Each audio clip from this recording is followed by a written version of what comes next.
Hello and welcome to COLREGS in Depth. Today we're going to be taking a look at Rule 13, which is overtaking situations. So when does Rule 13 apply? Well, Rule 13 itself falls within Part B, Section 2. Section 2, of course, being conduct of vessels in sight of one another, and Rule 11 clarifying rules in this section apply to vessels in sight of one another. So this means for Rule 13 to apply, vessels need to be able to see each other, be observed visually from one another. So straight into the start.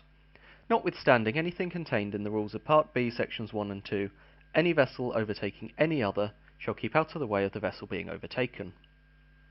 So what this actually means. Second part is quite easy. Any vessel overtaking any other shall keep out of the way.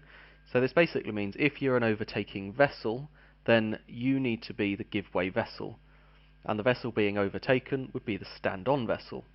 But what about the first half of the sentence? Notwithstanding anything contained in the rules of Part B, Sections 1 and 2. Well, we can look up notwithstanding in the dictionary, and we can see when it's used as a preposition, which means at the beginning of the sentence, it means in spite of, or without being opposed or prevented by. So we can now substitute those words in, and we become without being prevented by anything contained in the rules of Part B, Sections 1 and 2, which basically means none of the other rules in Part B, Sections 1 and 2 can override Rule 13. Now, Part B, Sections 1 and 2, looking over at the contents, contains conduct of vessels in any conditions of visibility, and conduct of vessels in sight of one another.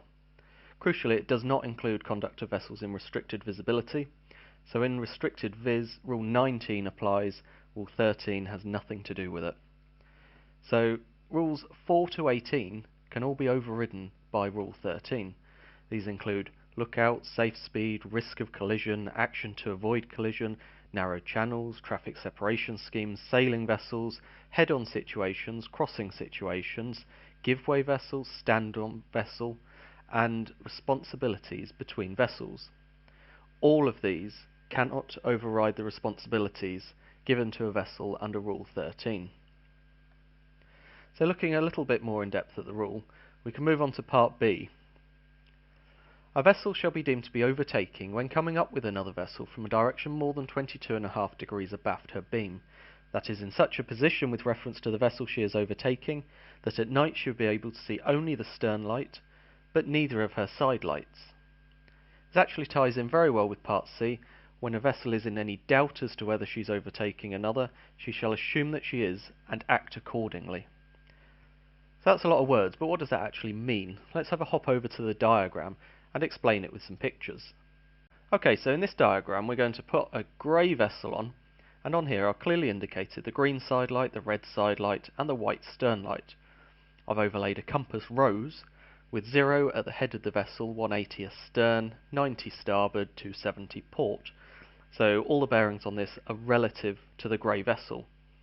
The compass, of course, doesn't need to point north, everything is relative to the vessels involved. So the green side light and the red side light both run from right ahead to 22.5 degrees abaft the beam on either side. Drawing a line through them, we actually create a sector astern. Any vessels approaching from within this sector shall be deemed to be overtaking. So if we have a vessel approaching from right out wide on the starboard side, she would be in the sector, so she is overtaking. Moving across, she's still overtaking, right the way out to the other side. As soon as she moves forward and would be able to see the side light and not the stern light, she is no longer overtaking, and in this situation it would probably end up being a crossing situation. Strange situation occurs when she's bang on the line. If she knows she's exactly 22.5 degrees abaft the beam, then she needs to look a little bit more in depth at the rule, where it says she needs to be more than 22.5 degrees abaft the beam. So if she knows she's bang on that line, she knows that it's not an overtaking situation. However, for her it's actually practically impossible to tell. The only one that would be able to would be the person sat on the grey vessel, because they can use their compass and actually take a relative bearing of the approaching vessel. From the point of view of the blue vessel, in this situation they'd be applying Part C of the rule. Where they're in doubt, they need to assume that they're the overtaking vessel and act accordingly. So having looked at the diagram, the words actually become a lot clearer. Importantly, in that final situation with part C, when the vessel was in doubt, she had to assume she was overtaking, and she would have to act as the give-way vessel. Now on to part D. Any subsequent alteration of the bearing between the two vessels shall not make the overtaking vessel a crossing vessel within the meaning of these rules, or relieve her of the duty of keeping clear of the overtaken vessel until she is finally passed in clear. So basically you cannot come tearing past somebody, pretend you're all passed in clear, alt around across their bow, and then make them get out of the way, claiming that it's now a crossing situation. Let's have a look at that in a little detail in the diagram. Okay, so in this diagram we're going to take the grey vessel as before, with the side lights and the stern light clearly visible to indicate relative bearings. She is being approached by the blue vessel. Now of course as soon as they see each other they can't really tell much, they need to monitor each other to determine if risk of collision exists. As they monitor each other they can see the compass bearing is not changing, but range is reducing, so risk of collision exists. They can see each other, so they know rules in Part B, Section 2 are going to apply, and they know that the blue vessel is approaching from a direction more than 22.5 degrees abaft the beam of the grey vessel, so it's an overtaking situation. Now Rule 13 says that the blue vessel needs to keep out of the way of the grey vessel, which means the blue vessel is the give way, the grey is the stand on. Now Rule 13 doesn't give any specific actions to take, so in this instance the blue vessel is going to alter course to starboard, and they're going to continue on their paths until the blue vessel is finally passed in clear. Now when she gets in this position, the blue vessel has actually forgotten all about the grey vessel, they've passed well clear astern, and she's now thinking, well I want to come round and I was headed in this direction originally, so I'm going to make an alteration of course round to port and continue on my passage. Now a new situation has developed. So if we take a look at that in more detail, we can see this situation taken on its own would be a crossing situation. The blue vessel would have rights of a stand-on vessel, and the grey vessel would be a give-way vessel. However, Part C says that no subsequent alteration of the bearing between the vessels shall make the overtaking vessel a crossing vessel within the meaning of these rules. So Part D actually kicks in here and says no, crossing situation cannot apply, overtaking vessel is still applying, and the blue vessel still needs to keep out of the way.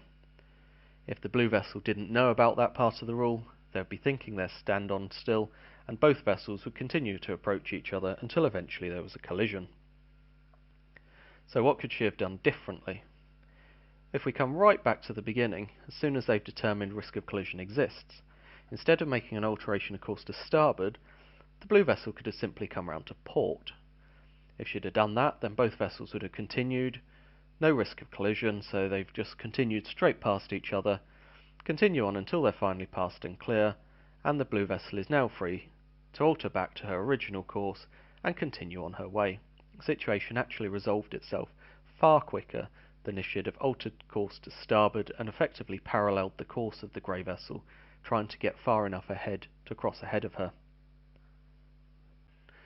So the first part of that previous diagram that we just had a look at clearly illustrated an overtaking vessel trying to become a crossing vessel, and showed us how Part D of the rule then kicks in and says once you've overtaken somebody you cannot then alter your bearing and become a crossing vessel. And with that we've now completed Rule 13, overtaking vessels. We've seen when a vessel is overtaking, we've had a quick look at what action she should take, and we've also seen that Rule 13 doesn't actually give her any specific action she's got to take, and we've seen that once you've overtaken, you then cannot become a crossing vessel. Hopefully you've found this information useful. Until next time, goodbye.